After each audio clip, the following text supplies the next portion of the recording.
बरगढ़ जिला पद्मपुर स्थानीय RB high school पड़िया आरंभ होता 30तम सर्वभारतीय बुढ़ासमर कप क्रिकेट टूर्नामेंट तृतीय दिवस में क्यूसीआई रायपुर और स्टार एक्सआई पाटना बिहार मध्य अनुष्ठित हो जाएगी।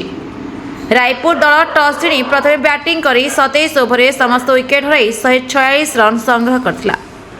प्रति जवाब रे पाटना दल 25 ओवर समस्त विकेट हर 126 रन संग्रह कर परास्त होता।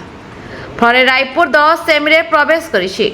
रायपुर दल नितिन 48 बॉल 40 रन और 5.1 ओवर विनिमय 22 रन प्रदान कर 3 विकेट संग्रह करथिले।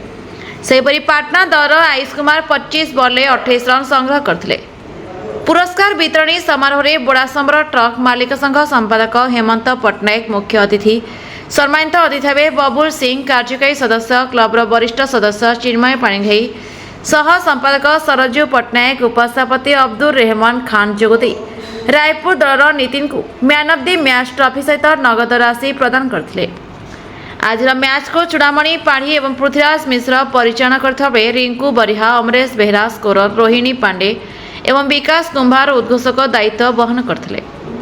आसंताकाली सेमीफाइनाल मैच आरआईसीसी राउरकेला और रायपुर दल मध्य अनुष्ठित होब।